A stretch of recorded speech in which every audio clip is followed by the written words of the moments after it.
In this video now, we are continuing with simultaneous equation, but now we'll be looking at the method of elimination. So now what we have to solve these two equations. We have 2p plus 3q equals to 12, and here we have minus 3p plus 5q to be equals to 1. So solution, so we have 2p plus 3q to be equals to 12. So we have this to be equation 1.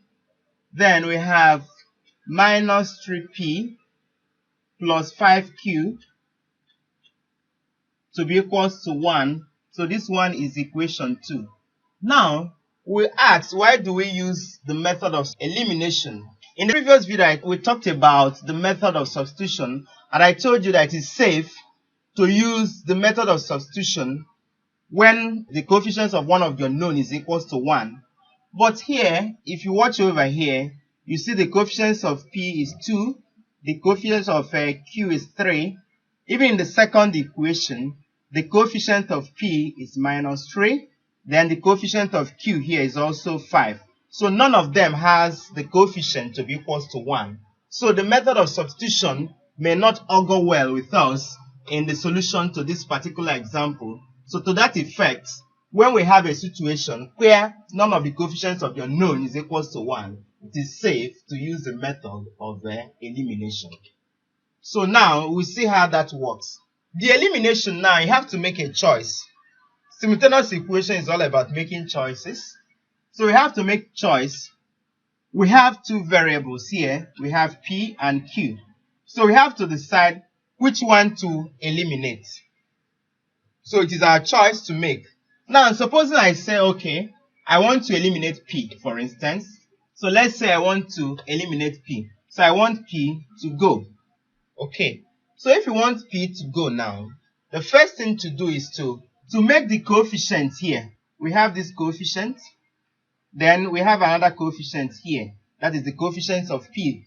You have to make the coefficient of p in equation 1 to be equal to the coefficient of p in equation 2. So what do? We have to do a kind of multiplication. For instance, I know if I multiply here by 3 now, I will have here to be equals to 6. Here becomes 6.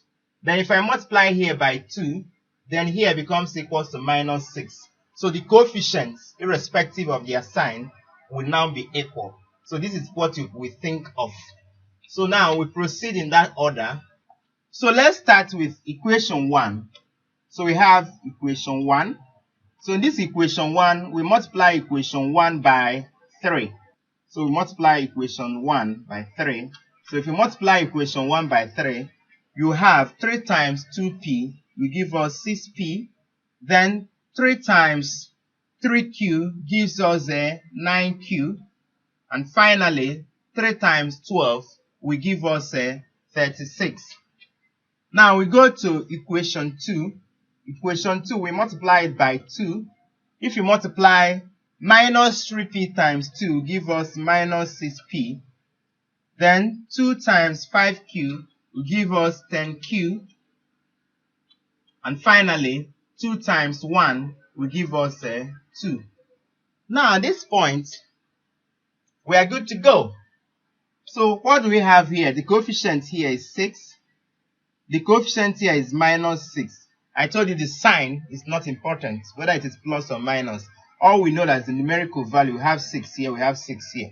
Remember, we are eliminating p. We want to eliminate p. So what do? You remember that if you have, let's say you have 6p now, and you're adding this 6p to minus 6p again. Supposing you have something like this. So what do you have? At this point, you have plus minus. That is plus, like plus times minus. So that will give us now, 6p minus 6p. And when this happens, this gives us 0. So p has vanished. So now to handle this now, you just do addition. So here should be plus. So if that happens, if you do your addition, so here you have your equal sign. 36 plus 2 give us 38. Here now, 9q plus 10q give us 19q. And of course, 6p plus minus 6p gives us 0. So p has gone. So now finally, we are now left with this. So what we have at the end of the day is 19q is now equals to 38. So at this point now, we can now find the value of one of the unknowns. So what happens? You divide here by 19, and you divide here by 19. So here that's 19 divides 19, you have q, and 19 divided itself 1 divides 38 to give us 2. So what do we have? We have that q is equals to 2. You see how the elimination method works. So we have gotten q to be equals to 2. So the next thing to do is to put q equals to 2 in any of the equations to get the value of p. So that you have eliminated p does not mean you will not get it. When you eliminate p, you will get q. If you eliminate q, you will get p. So you eliminate one to get the other. And at the end of the day, you substitute that other you have gotten to get the previous one. So we now say put q equals to 2 in equation. Now, it is our choice. Simultaneous equation is all about choices. So, q equals to 2 in any equation you want. So, suppose I say equation 1. If you say equation 1, okay. So, it means that any place I see q, I'll put 2. So, that is the idea. So, now in equation 1, what do you have? You have 2p there. So, I have my 2p. So, I'll write 2p plus 3q. So instead of writing q, what do I write? I write 2. So you put it in bracket, everything being equals to 12. So I'm working here, I'm working in equation 1. Now we have 2p plus, then 3 times 2 gives us 6. The whole thing being equals to 12. Now we collect like terms together. Here you have your 2p already on the left hand side. So on that side you have collected like terms, so 2p. Now this plus 6 will go over to the right hand side to become minus 6. So at the end of the day you have 2p to be equals to 12 minus 6 gives us 6.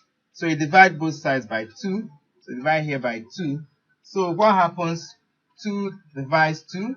2 divides 6 to give us 3. So at the end of the day we have that p is equals to 2. So finally what we have done is that p is equals to 3 and q is equals to 2. That's what we have as a final result.